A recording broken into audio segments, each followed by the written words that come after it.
आज जो है हम प्रदूषण में समझेंगे वायु प्रदूषण के बारे में। वायु प्रदूषण कैसे फैलता है, वायु प्रदूषण किस प्रकार से होता है, ठीक है, कितने टाइप का होता है, कौन कौन सी गैसें हैं जो वायु प्रदूषण का हिस्सा मानी जाती है। आज मूवी जब स्टार्ट भी होती है ना, मूवी के जो मुख्य सीन होते हैं उसमें भी वायु प्रदूषण ही दिखाया जाता है, आपने देखा होगा, ठीक है, देख सकते हैं उस सीन आप। अब देखो, अगर बात करें हम वायु प्रदूषण की, तो वायु में क्या होते हैं, कुछ कण पाए जाते हैं और गैस के रूप में कुछ पदार्थ पाए जाते हैं। वो बहुत ज़्यादा मात्रा में वायु में मिलने लगते हैं तो वो क्या कहलाते हैं, वो वायु प्रदूषण कहलाते हैं। अगर हम बात करें, वायु में बहुत सारे कण पाए जाते हैं, जैसे CO2 ये गैस के रूप में पाया जाएगा, है ना। PM2.5 ये किसमें, कणी रूप में पाया जाएगा, सॉलिड रूप में पाया जाएगा। जैसे सीमेंट के कण होते हैं, कॉटन डस्ट कपास के कण होते हैं, ठीक है। ये क्या करते हैं, ये सब प्रदूषण फैलाने का काम करते हैं, है ना। ये वायु में मिल जाते हैं तो प्रदूषण का काम करते हैं। और इन्हीं कणों को क्या कहा जाता है, प्रदूषक कहा जाता है। यानी जो फैलाने का काम करे वो प्रदूषक होते हैं। और ये मिल गए तो वायु प्रदूषण हो गया, वायु में मिल गए तो क्या हो गया, वायु प्रदूषण। ठीक, आपको ध्यान रखना है, फैलाने का काम करे तो क्या कहा जाएगा, इनको वायु प्रदूषक कहा जाएगा। देखो, दुश्मन बनी सांसें, मतलब आपको पता है कि जो दिल्ली वाला क्षेत्र है वहां पर जीवन प्रत्याशा कितनी घट रही है वायु प्रदूषण की वजह से, 17 साल से अधिक घट रही है। इतना खतरनाक प्रदूषण हो गया कि जहां पे सांस लेना मुश्किल हो गया, ठीक है। गवर्नमेंट अलग अलग प्रकार से बहुत सारी योजनाएं निकालती है। सम विषम जो योजना लागू की गई थी दिल्ली सरकार के द्वारा, वो वायु प्रदूषण को कम करने के लिए ही लागू की गई थी। आपको पता है BS6 भी लागू किया गया, जिसकी वजह से क्या होता है, PM2.5 कणों को 75% रोका जा सकता है। जो गाड़ियां होती हैं उनसे धुआं वगैरह निकलता है तो उनसे बहुत सारा गैसें होती है, SO2 NOx, उनका उत्सर्जन होता है। उनको कम करने के लिए ही क्या लागू किया गया था, BS6 लागू है अभी हमारे इंडिया। अब देखो, अगर हम बात करें वायु प्रदूषण के प्रकार, तो वायु प्रदूषण के प्रकार कितने होते हैं, आपको ध्यान रखना। मुख्य रूप से वायु प्रदूषण के 2 प्रकार होते हैं। कौन कौन से, एक तो गैसीय रूप में वायु प्रदूषण होते हैं और एक कणीय रूप में वायु प्रदूषक होते हैं, ठीक।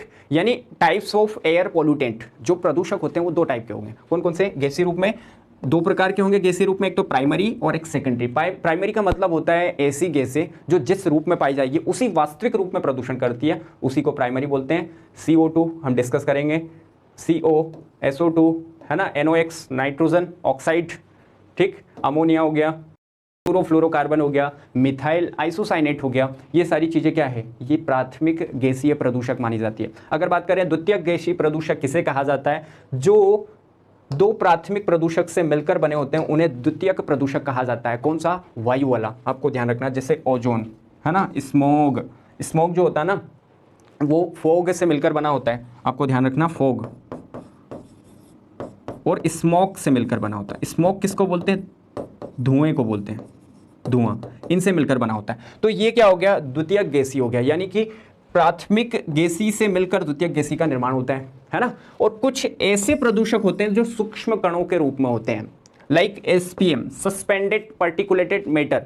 सस्पेंडेड पार्टिकुलेटेड मैटर का मतलब यह होता है कि जो सस्पेंड हो चुके, कुछ समय के लिए निलंबित हो चुके हैं, जैसे ही वायु प्रदूषण और ज्यादा बढ़ेगा तब ये कण और ज्यादा विकसित हो जाएंगे, तब ये वापस आ जाएंगे। चलिए हम चर्चा कर लेते हैं वायु प्रदूषकों की जो मुख्य रूप से देखे जाते हैं, है ना। अब बात करें हम कार्बन मोनोऑक्साइड की, CO की बात करें, तो CO जो होता है ना, इसकी वजह से सबसे अधिक वायु प्रदूषण होता है, ठीक है, आपको ध्यान रखना है।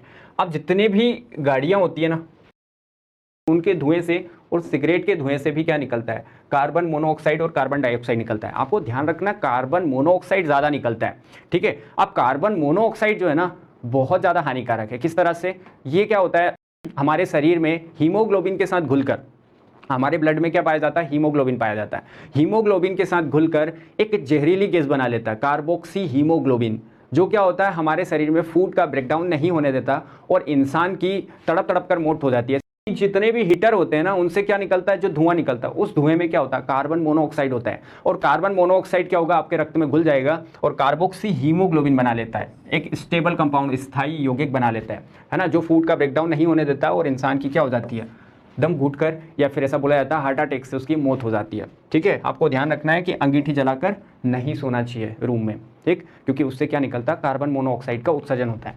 अगर बात करें एक हाइड्रोकार्बन के अपूर्ण दहन से भी क्या बनती है, कार्बन मोनोऑक्साइड बनती है। हाइड्रोकार्बन क्या होता है, देखो हाइड्रोकार्बन जितने भी फ्यूल होते हैं ना, अगर हम बात करें जैसे जैव ईंधन होते हैं, उनसे भी हाइड्रोकार्बन निकलता है, ठीक। पेट्रोल, डीजल, इनसे भी हाइड्रोकार्बन वगैरह का उत्सर्जन होता है, ये सब हाइड्रोकार्बन माने जाते हैं, ठीक है। प्रोपेन, इथेन, मीथेन, ब्यूटेन, ये सब क्या माना जाता है, हाइड्रोकार्बन। तो इनके अपूर्ण दहन से अगर इनको आधा जला हुआ छोड़ दिया जाता है या पूरी तरह से जलता नहीं। कुछ गाड़ियां जो होती है ना, पुरानी गाड़ियां, वो कच्चा ईंधन छोड़ती है, कंप्लीट तौर पे उनसे ईंधन जो है जलता नहीं है, तो वहां पे क्या होगा, कार्बन मोनोऑक्साइड बहुत ज्यादा मात्रा में निकलता है। ठीक है, आपको ध्यान रखना है। तो हाइड्रोकार्बन के अपूर्ण दहन से भी क्या बनती है, कार्बन मोनोऑक्साइड गैस बनती है ना। ये निंद्राकारी होती है और ऑक्सीजन की मात्रा को कम करती है, जिस तरह से हमने अभी देखा था।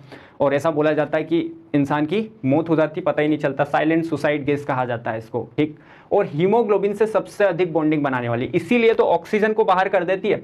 ठीक है, तो हीमोग्लोबिन जो हमारे ब्लड में पाया जाता है ना, उससे सबसे अधिक बॉन्डिंग बनाने वाली अगर कोई गैस है तो वो है कार्बन मोनोऑक्साइड। ठीक, अगर बात करें उसके बाद कौन सी है, CO2। CO2 को तो बाहर कर देता कौन, लंग्स कर देता, लेकिन कार्बन मोनोऑक्साइड बहुत ज्यादा स्टेबल होती है, इसको बाहर नहीं कर पाता। ठीक, यानी ऑक्सीजन की तुलना में ये कार्बन मोनोऑक्साइड लगभग 1000 से अधिक ज्यादा गुना स्टेबल मानी जाती है हीमोग्लोबिन से बॉन्डिंग करने में। ठीक, ऑक्सीजन कम बॉन्डिंग बना पाता है, इसलिए ऑक्सीजन का लेवल कट हो जाता है। ठीक है, आपको ध्यान रखना है। हीलियम क्या करता है, हमारे हीमोग्लोबिन से सबसे कम बॉन्डिंग बनाता है, इसलिए जितने भी इनहेलर होते हैं ना, जो अस्थमा के सिलेंडर होते हैं, ये जो गोताखोर होते हैं अपने साथ जो सिलेंडर लेके जाते हैं, उसमें हीलियम का यूज़ करते हैं, है ना। उसमें हीलियम का यूज़ इसलिए किया जाता है क्योंकि 100% ऑक्सीजन दिया जाता है, तो शरीर के अंदर क्या हो जाता है, विकृति आ जाती है, इसलिए क्या होता है, उसमें हीलियम डाला जाता है, और हीलियम जो होता है हमारे हीमोग्लोबिन से बॉन्डिंग नहीं बनाता। ठीक, अब देखो अगर हम बात करें अगला CO2 की, कार्बन डाइऑक्साइड की, तो कार्बन डाइऑक्साइड जो है ना, वो वातावरण में कितनी पाई जाती है, 0.03% पाई जाती है। अगर ये मात्रा में बढ़ेगी तो होगा क्या, इसकी वजह से क्या होगा, ग्रीन हाउस इफेक्ट होगा, हरित गृह प्रभाव होगा। पहले ये समझो कि ग्रीन हाउस इफेक्ट क्या होता है। देखो, इसकी शुरुआत अमेरिका से हुई थी, जोसेफ नामक वैज्ञानिक ने ये शब्द दिया था, ग्रीन हाउस। अमेरिका में क्या होता है, फलों और सब्जियों को पकाने के लिए, छोटे छोटे जो फलों के पेड़ होते हैं और सब्जियां होती हैं, उनको पकाने के लिए एक छोटे घर बना दिए जाते हैं, कांच के या प्लास्टिक के घर बना दिए जाते हैं, जिससे होता क्या है, उन घरों के अंदर पेड़ पौधे लगाए जाते हैं, छोटे छोटे, है ना, पेड़ पौधों को उगाया जाता है। तो उनको उचित तापमान देने के लिए यहाँ से सूर्य की किरणें आ रही हैं। ठीक है, होता क्या है, इन घरों के अंदर ये सूर्य की जो किरणें हैं ये पहुंच तो जाती है, लेकिन कंप्लीट तौर पर बाहर नहीं निकल पाती है।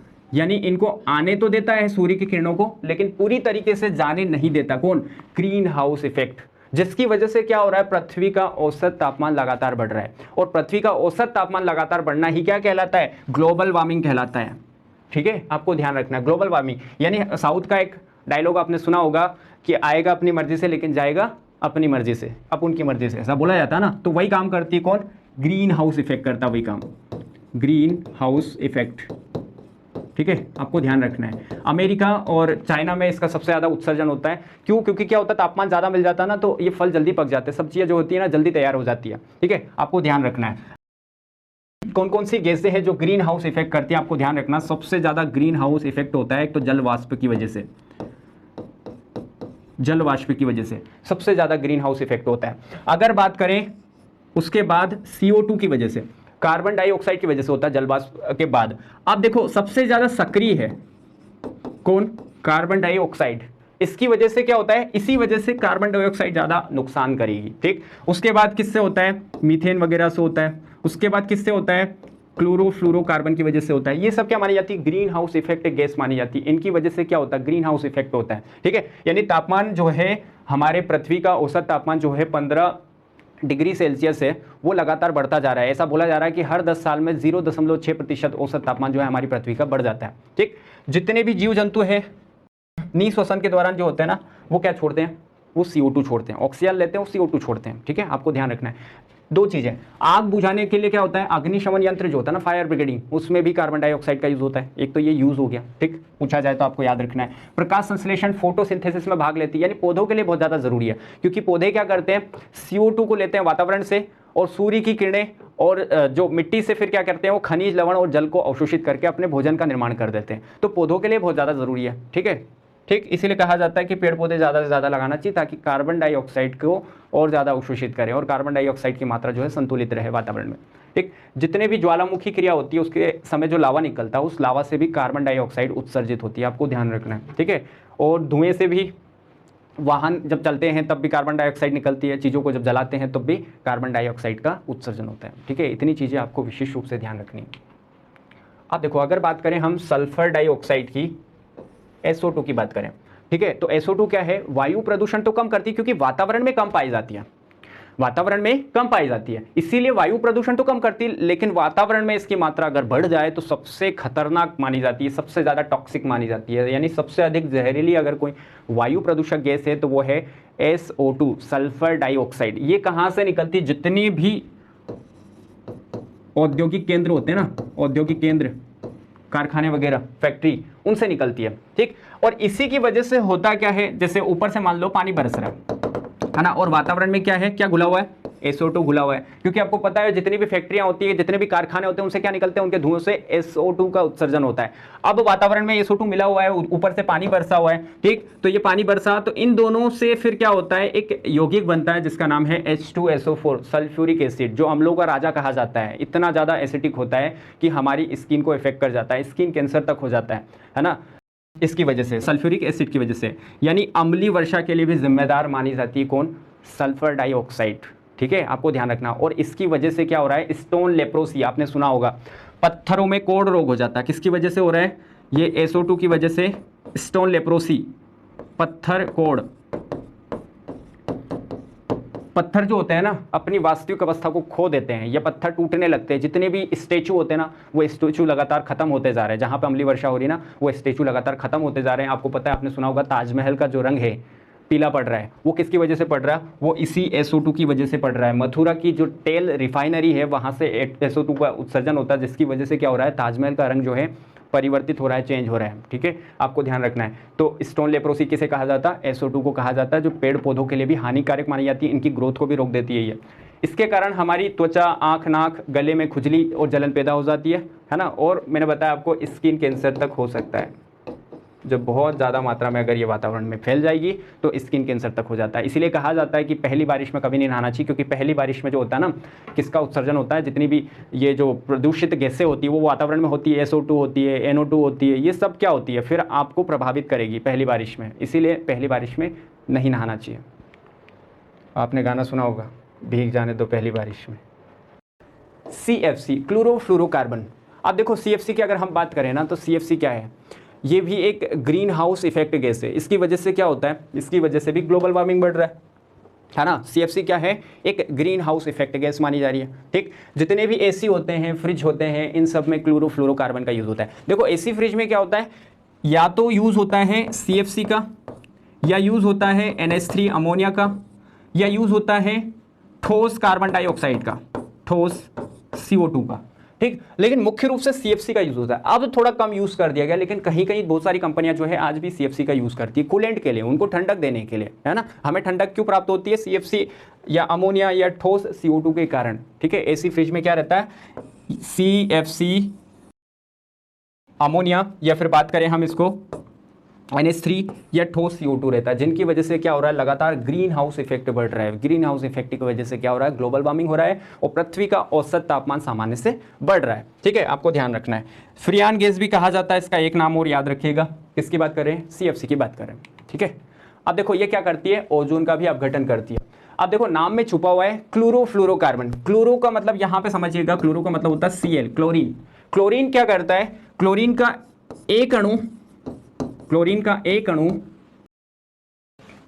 ओजोन के 1,00,000 अणुओं को नष्ट करता है, ओजोन के 1,00,000 अणुओं को नष्ट करता है। तो आप देख सकते हो किस प्रकार से ओजोन को जो है ये क्षति पहुंचा रही क्लोरोफ्लोरोकार्बन, ठीक है, आपको ध्यान रखना, बहुत ज़्यादा नुकसानदायक है, ठीक है। अब आपको ध्यान रखना है कि ओजोन परत की जो मोटाई है लगातार क्या हो रही है, कम हो रही है। देखिएगा ओजोन में कभी भी छेद नहीं होता है, वो सामान्यतः बोला जाता है, जहां पर मोटाई कम होती है ना उसको कहा जाता है ओजोन छिद्र। अंटार्कटिका पे 2 छिद्र देखेगा, आपने सुना होगा, वहां पे बहुत ज़्यादा ठंडा क्षेत्र रहता है, तो जहां ठंडक होगी ना वहां पर ओजोन डिप्लेशन ज़्यादा होता है, ठीक है, आपको ध्यान रखना है। तो क्या होता है, उसके मोटाई में क्या होता है, सामान्य से ज़्यादा कमी आ जाती है। जैसे मोटाई इतनी थी तो डाप्सन यूनिट के द्वारा देखा जाता है इसकी मोटाई घट गई है, तो उसको छिद्र कहा जाता है, ठीक। ये किसकी वजह से हो रहा है, क्लोरोफ्लोरोकार्बन की वजह से हो रहा है, ठीक। जितने भी हम यूज़ करते हैं ना बात करें पेंट, फोम, बॉडी स्प्रे, इनसे भी क्या निकलता है, इनसे भी क्लोरोफ्लोरोकार्बन निकलता है ना। एयर कंडीशनिंग जितनी भी चीज़ें होती हैं उनसे भी क्लोरोफ्लोरोकार्बन का उत्सर्जन होता है। अब देखो अगर हम बात करें मीथेन की, तो मीथेन भी एक ग्रीन हाउस गैस है, पहले तो आप ये ध्यान रखिएगा। ठीक, इसे क्या कहा जाता है, दलदल गैस कहा जाता है। ये कच्च गैस, मड गैस, जितना भी कीचड़ वगैरह होता है ना, वहां से क्या निकलती है, मीथेन निकलती है, मीथेन का उत्सर्जन होता है। आपने सुना होगा कभी कभी क्या होता है, जब नाली में कोई कर्मचारी होता है, जब अंदर उतरता है उसकी सफाई के लिए, तो उधर से जब मरा हुआ निकलता है, बेहोश अवस्था में निकलता है। क्यों? क्योंकि मीथेन जो होती है ना बहुत ज़्यादा मात्रा में हमारे शरीर में घुल जाती है ना, तो इंसान की मौत तक हो जाती है। या फिर खेतों में क्या होता है, जो महिलाएं काम करने वाली होती है वो बेहोश हो जाती है कभी कभी, क्योंकि जो चावल के खेत होते हैं ना वहाँ से भी मीथेन का उत्सर्जन होता है, जो कीचड़ वाले क्षेत्र होते हैं, नाले वगैरह सीवेज लाइन से ये निकलती है। और इसे मार्स गैस भी कहा जाता है। क्यों? क्योंकि ये मंगल ग्रह पर पाई जाती है, आपको ध्यान रखना है। ठीक, अगर बात करें कि जितने भी जुगाली करने वाले जो जानवर होते हैं ना, रेमिनेंट एनिमल, जब ये जुगाली करते हैं ना, जुगाली का मतलब होता है कि एक तरह से जब ये खाना खा लेते हैं, जब घास डालते हो ना तो खूब सारा खाना खा लेते हैं, तो इनका पेट जो होता है ना 4 भागों में बटा होता है, यानी इनके 4 पेट होते हैं, है ना। इनके कितने पेट होते हैं? 4 पेट होते हैं। और इन 4 पेट में क्या होता है, इनके पाचन की प्रोसेस होती है। तो पहले तो क्या करते हैं, घास हम खिलाते हैं तो घास खा लेते हैं, फिर बाद में क्या करते हैं, इसको जुगाली करते हैं, मुंह चलाते हैं, उसके बाद में इनका पाचन करते हैं, तब वहां से मीथेन का उत्सर्जन होता है। और जब इनका गोबर होता है ना, उससे भी मीथेन निकलती है, और उससे नाइट्रोजन डाइऑक्साइड भी निकलती है और कार्बन डाइऑक्साइड भी निकलती है। तो मुख्य रूप से क्या निकलती है, मीथेन निकलती है, आपको ध्यान रखना है। ऐसा बोला जाता है लगभग 75% मीथेन निकलती है इनसे, है ना, ताज़ा गोबर वगैरह इस तरह से, है ना। और इसी मीथेन का यूज़ फिर क्या करते हैं हम, खाना बनाने के लिए बायोगैस के रूप में यूज़ करते हैं। ठीक है, बायोगैस में यूज़ आ जाती है। ठीक, आपको ध्यान रखना है। अब देखो, अगर हम बात करें नाइट्रोजन ऑक्साइड की, है ना, N2O, एक प्रकार से ये क्या है, हंसाने वाली गैस है ना, लाफिंग गैस कहा जाता है इसको। ठीक है, देख सकते हो। अगर बात करें, एक वैश्विक तापन यानी ग्लोबल वार्मिंग के लिए भी जिम्मेदार है, ग्रीन हाउस इफेक्ट करती है N2O, है ना, इसकी वजह से ग्रीन हाउस इफेक्ट भी होता है ना, हरित गृह प्रभाव गैस है ये एक प्रकार की, यानी ग्लोबल वार्मिंग हो रहा है इसकी वजह से। अब देखो, अगर बात करें हम, तो इसका उपयोग कहाँ हो रहे हैं, जितने भी अस्पताल होते हैं ना, वहाँ पर अंगों को शून्य करने के लिए किसका इंजेक्शन दिया जाता है, नाइट्रोजन ऑक्साइड का इंजेक्शन दिया जाता है, ताकि अंग शून्य हो जाए और ऑपरेशन की प्रक्रिया को ठीक तरीके से पूरा किया जा सके। तो जितने भी अस्पताल है वहाँ पर बहुत ज़्यादा यूज़ हो रहा है, तो आज इसको प्रदूषण के अंतर्गत शामिल कर लिया गया है। ठीक है, ध्यान रखिएगा। अब हम बात करें नाइट्रोजन डाइऑक्साइड की, NO2 की, तो नाइट्रोजन डाइऑक्साइड भी क्या है, एक प्रकार की अम्लीय वर्षा कराती है। औद्योगिक गैस है, जितनी भी औद्योगिक इंडस्ट्रियां हैं वहां से, जितने भी कारखाने होते हैं वहां से ये निकलती है, और इसकी वजह से होता क्या है, अम्लीय वर्षा होती है। ऐसी वर्षा जिसका pH मान 5.6 से कम होता है उसे अम्लीय वर्षा कहा जाता है। ठीक है, इसकी वजह से बहुत सारी समस्या आ जाती है, आपको पता है, मैंने पहले बताया आपको, स्किन कैंसर तक हो सकता है, पौधों की वृद्धि रुक जाती है, जो पत्थर होते हैं उनकी जो है क्षमताएं घटने लगती है, उनका कलर जो है चेंज होने लगता है। ठीक, अब देखो होता क्या है, ये जल से क्रिया करके क्या बना लेती है, क्या बना लेती है, नाइट्रिक अम्ल का निर्माण कर लेती है। जो क्या करता है, नाइट्रिक अम्ल आपको श्वसन संबंधित समस्याएं पैदा कर देता है। श्वसन संबंधित, सांस लेने में आपको प्रॉब्लम होती है, संबंधित समस्याएं हो जाती है, श्वसन संबंधित समस्या हो जाती है। और आपको क्या प्रॉब्लम हो सकती है, और आपको शरीर में खुजली हो सकती है, खुजली, जलन, ईचिंग वगैरह जो होती है ना, ये सारी चीज़ हो सकती है, आपको ये सारी समस्या होती है, आपको ध्यान रखना। ये कौन है, नाइट्रोजन डाइऑक्साइड होता है, अम्लीय वर्षा के लिए भी ये जिम्मेदार है। अब देखो, अगर हम बात करें NOx की बात करें, हम नाइट्रोजन ऑक्साइड की बात करें, तो नाइट्रोजन ऑक्साइड जो होते हैं ना, ये भी वाहनों के धुएं से निकलती है। ठीक है, अब देखो मुख्य रूप से अगर देखा जाए ना, जितने भी हम ईंधन जलाते हैं ना, पेट्रोल हो गया, है ना, डीजल हो गया, या लकड़ी हो गया, कोई भी ईंधन है, फ्यूल है, उसको जलाते हैं तब भी ये निकलती है, कारखाने और फैक्ट्रियों से भी निकलती है। ठीक है, और इसकी वजह से ही सबसे ज़्यादा जो धुआं होता है ना वो बनता है। ठीक है, जो वातावरण में होता है ना, धुआं वगैरह बन गया, धुएं की वजह से फिर बाद में कोहरा बनता है, तो धुआं जो बनता है ना वो नाइट्रोजन ऑक्साइड की वजह से बनता है। पौधों की वृद्धि को ये क्या कर देती है, रोक देती है। इसकी वजह से पौधे क्या हो जाते हैं, अपनी वृद्धि को ठीक तरीके से नहीं कर पाते हैं, यानी पौधे जो है सामान्य से छोटे रह जाते हैं, है ना, उनमें फल फूल गिरने लगते हैं समय से पहले। वस्तुओं का रंग हल्का कर देती है, जैसे गाड़ियाँ वगैरह जो होती हैं जितनी भी, या फिर घरों का जो रंग होता है उनको क्या कर देती है, फेड कर देती है, उनको हल्का कर देती है। किसकी वजह से बात कर रहे हैं हम, नाइट्रोजन ऑक्साइड की वजह से ऐसा होता है। ठीक, अगर हम बात करें ग्राउंड ओजोन की, तो ग्राउंड ओजोन यदि कहाँ पर पाई जाएगी, सतह पर पाई जाएगी, तो वो प्रदूषण मानी जाएगी, प्रदूषण का हिस्सा है। लेकिन यही ओजोन यदि समताप मंडल में पाई जाए तो वो क्या मानी जाएगी, वो पराबैंगनी किरणों से रक्षा करती हुई मानी जाएगी, यह पृथ्वी का कंबल उसे कहा जाएगा। ठीक है, तो ध्यान रखिएगा इसका निर्माण कैसे होता है, VOC, और किसकी वजह से होता है, NOx। अभी हमने देखा था NOx क्या होता है, जितने भी कारखाने होते हैं, फैक्ट्रियाँ होती है, जो वाहनों का जो निकलने वाला जो धुआं होता है वहाँ से NOx का उत्सर्जन होता है ना। VOC क्या होता है, जितने भी बॉडी स्प्रे होते हैं, body spray, body spray, foam, ठीक है, इनसे क्या निकलता है, VOC का उत्सर्जन होता है। या कुछ और ले सकते हैं हम किस तरीके से, जैसे फोम स्प्रे हो गया, पेंट हो गया, जो पेंट होता है ना, जो हम किस पे करते हैं, हमारे घरों पे पेंट वगैरह करते हैं, उनसे भी किसका उत्सर्जन होता है, VOC का उत्सर्जन होता है। VOC वोलेटाइल ऑर्गेनिक कंपाउंड को बोलते हैं, और NOx ऑक्साइड ऑफ नाइट्रोजन, ये दोनों मिलकर क्या बना लेते हैं, सूर्य की उपस्थिति में ओजोन का निर्माण कर लेते हैं। आपको ध्यान रखना है, ग्राउंड ओजोन का निर्माण कर लेते हैं, और यही ग्राउंड ओजोन आगे चलकर क्या बनाती है, स्मॉग का निर्माण करती है। तो आपको समझ में आया होगा यहाँ पर कि प्राथमिक प्रदूषक क्या होते हैं, ये प्राथमिक प्रदूषक, और इनसे फिर द्वितीयक प्रदूषक बन गया, और यही ग्राउंड ओजोन से फिर क्या बन गया, स्मोक बन गया, ये द्वितीयक प्रदूषक। आपको अच्छे से समझ में आ गया होगा।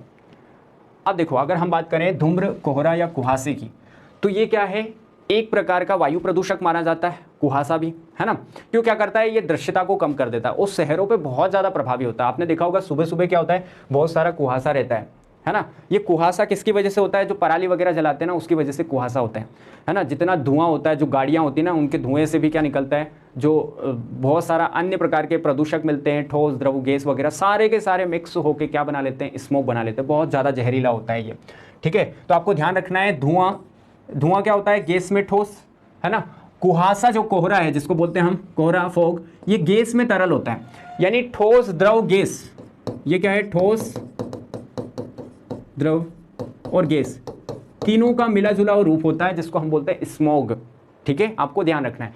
अब देखो, अगर हम बात करें कणी रूप में वायु प्रदूषक, तो क्या कणों के रूप में भी वायु प्रदूषक होते हैं? बिल्कुल, सबसे ज्यादा खतरनाक वायु प्रदूषक होते हैं कणी रूप में, ठीक है।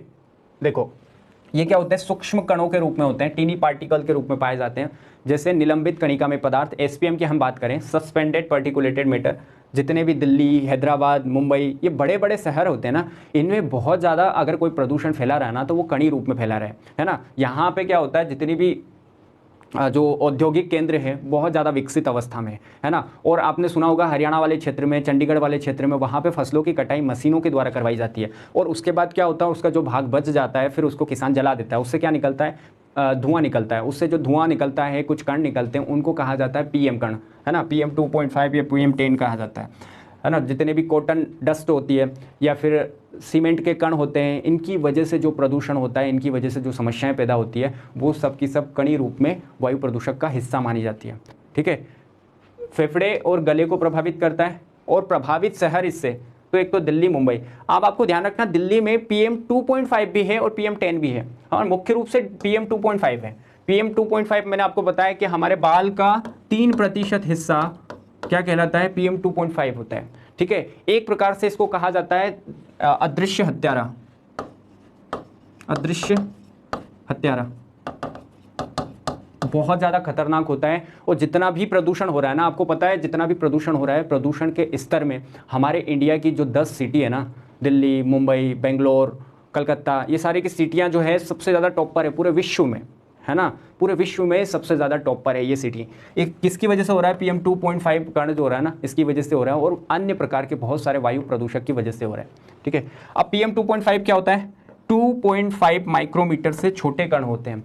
ये क्या होते हैं, हमारे नाक से भी अंदर चले जाते हैं, हमारे लंग्स को डैमेज करेंगे, ठीक, हमारे लंग्स को प्रभावित करेंगे, और फिर क्या होगा, हमारे लीवर को भी प्रभावित कर सकते हैं, और हमारे हार्ट को भी प्रभावित कर सकते हैं, ठीक है। और आपको ध्यान रखना है, ये कहाँ पे, हमारे गले में भी जमा हो जाते हैं, ठीक। इनकी वजह से बहुत सारी ये समस्याएं पैदा हो जाती है, फेफड़े, यकृत को मुख्य रूप से प्रभावित करते हैं, ठीक है। अब देखो, अगर हम बात करें, हमने कॉमन एयर पोल्यूटेंट, मुख्य वायु प्रदूषक के बारे में पढ़ लिया।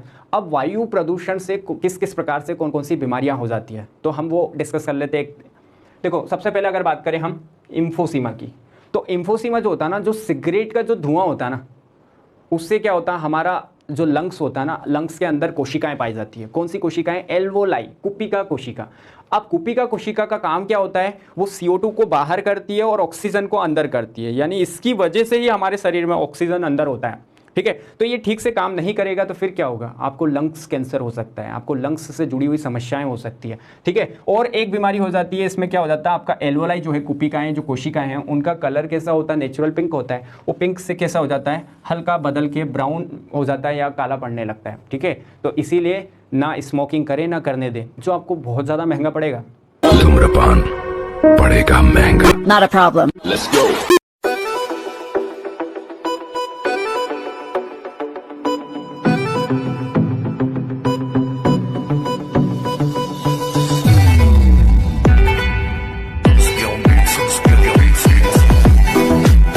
लंग्स भी एक रोग हो जाता है वायु प्रदूषण की वजह से, है ना। इसमें क्या होता है, कोयले की जो धूल होती है ना, कोल डस्ट, उसमें छोटे छोटे पार्टिकल होते हैं कोयले में। वो पार्टिकल क्या होते हैं, जितने भी आपने देखा होगा ना, जहाँ पे कोयले का खनन होता है, कोयले का खनन कहाँ होता है, अगर हम बात करें झारखंड वाले क्षेत्र में मुख्य रूप से, तो वहाँ पे छोटे छोटे जो बच्चे होते हैं ना, उनसे उन खान में काम करवाया जाता है। उन खान से क्या होता है, जितनी भी खाने होती है ना, खदानें, उनसे क्या निकलता है एक डस्ट निकलता है कोयले का, ठीक, जो क्या करता है उनके बच्चों के लंग्स को खराब कर रहा है, जो लंग्स कैंसर तक पैदा कर देता है, ठीक है।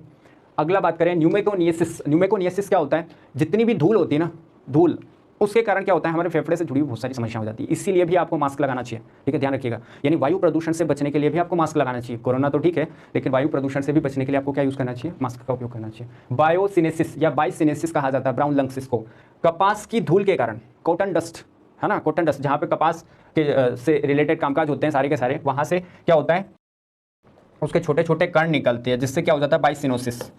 इससे भी फेफड़े से जुड़ी हुई बीमारियां हो जाती है। क्वेश्चन पूछे जाएंगे कि बायोसिनेसिस जो होता है कहाँ से निकलता है, एक्सक्रेशन कहाँ से होता है इसका। वाइट लंग्स, एस्बेस्टोज, ठीक है, जिसकी वजह से क्या हो जाता है, वाइट लंग्स रोग हो जाता है। हमारा जो लंग्स होता है ना, हल्का हल्का वाइट पड़ने लगता है, और हमारी जो कोशिकाएं होती है ना, वो भी क्या हो जाती है, वाइट कलर की हो जाती है पिंक से, और धीरे धीरे हमारे लंग्स का भी कलर चेंज हो जाता है, वो पिंक से कैसा होने लगता है, हल्का वाइट होने लगता है, ठीक है। तो ये तो ही वायु प्रदूषण से जुड़ी हुई बीमारियां। अगर हम बात करें बीमारियों के बाद कि वायु प्रदूषण नियंत्रण के लिए एक अधिनियम कब लाया गया था, तो आपको ध्यान रखना अधिनियम 1981 में आया। अब इसमें क्वेश्चन पूछा जाता है कि पारित कब हुआ, तो आपको ध्यान रखना है 29 मार्च 1981 में ये पारित हुआ था, और कंप्लीट तौर पर इसे लागू कब कर दिया गया, तो 16 मई 1981 में इसे लागू कर दिया गया, वायु प्रदूषण नियंत्रण अधिनियम। अब क्या होता है, वायु प्रदूषण पर नियंत्रण पाने के लिए भारत सरकार ने क्या किया है, भारत सरकार ने बहुत सारी कोशिशें की है, अलग अलग प्रकार से BS6 मॉडल लागू किया गया है, कुछ कुछ विधियां अपनाती है, जिनकी वजह से क्या होता है, प्रदूषण पे हल्की रोक लगती है, ठीक। पहला तो क्या होता है, डीजल ट्रेनों के स्थान पर विद्युत ट्रेनों का या CNG आधारित परिवहन को बढ़ावा दिया जाए। इनकी वजह से क्या होता है, देखो जितनी भी डीजल गाड़ियां होती है ना, इनसे क्या होता है, 56% पार्टिकुलेटेड मैटर जो PM कण होते हैं उनका उत्सर्जन होता है, और 70% NOx का उत्सर्जन होता है। इनको रोका जा सकता है, यानी इनका उपयोग कम करें हम, विद्युत ट्रेनों को ज़्यादा बढ़ावा दें, CNG आधारित परिवहन को ज़्यादा बढ़ावा दें, जिससे क्या होगा, वायु प्रदूषण घटेगा। और वाहनों में क्या होगा, फिल्टर का उपयोग किया जाए। वाहनों में फिल्टर, यानी BS6 जो मॉडल आया है वो पूरी तरह से कंप्लीट फिल्टर पर लागू है, ठीक है, आपको ध्यान रखना। BS6 हम आगे पढ़ेंगे। यानी मोटर व्हीकल एक्ट 1988 को अच्छे से कठोरता के साथ लागू किया जाए, ताकि जितने भी हम परिवहन से जुड़े हैं जो लापरवाहियाँ करते हैं वो ना करें, ठीक है। जो कारखाने में जो चिमनियाँ होती है उनकी ऊंचाई जो है एक निश्चित की जाए, एक निश्चित ऊंचाई पर ही कारखाने की जो है चिमनियाँ होना चाहिए, और उनमें जो है बैक फिल्टर का भी उपयोग किया जाना चाहिए, ताकि जो है बहुत सारे जो कण होते हैं उनको रोका जा सके, ठीक है। अब देखो अगर हम बात करें BS6 वगैरह जो लागू हुआ है अभी हमारे भारत में, वो है क्या, देखो BS का फुल फॉर्म होता है भारत स्टेज स्टैंडर्ड, यानी BS मानक की अगर बात करें हम, तो BS मानक क्या होता है, भारत सरकार जो होती है ना, वाहनों द्वारा जो उत्सर्जित प्रदूषक होता है उनको नियंत्रित करने के लिए वाहनों के उत्सर्जन के मानक निर्धारित करती है। इसी को क्या कहा जाता है, भारत स्टेज कहा जाता है। ये मानक कौन निर्धारित करती है, केंद्रीय प्रदूषण मंत्रालय निर्धारित करता है।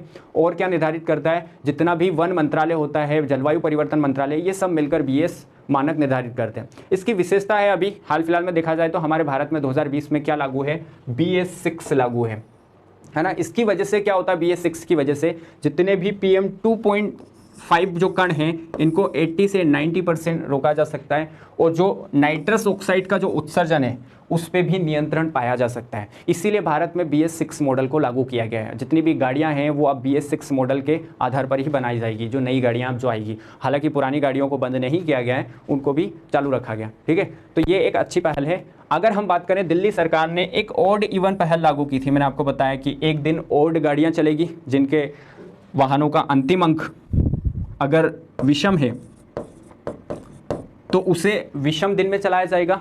अगर किसी गाड़ियों का अंतिम अंक सम है तो उसे सम दिन में चलाया जाएगा। अगर सम की बात करें, जैसे मान लो 2 है, 4 है, 6 है, 8 है ना, इस तरह का कोई अंक है या 0 है, तो उसे क्या माना जाएगा, सम संख्या माना जाएगा। तो सम संख्या के आधार पर ही उसके सम दिन डिसाइड किए गए हैं, यानी इवन दिन उसके लिए डिसाइड किए गए, इवन डे चलेगा। यानी किस दिन, 2 तारीख को, 8 तारीख को, 14 तारीख को, 16 तारीख को, E1 गाड़ियाँ चलेगी केवल, ठीक है।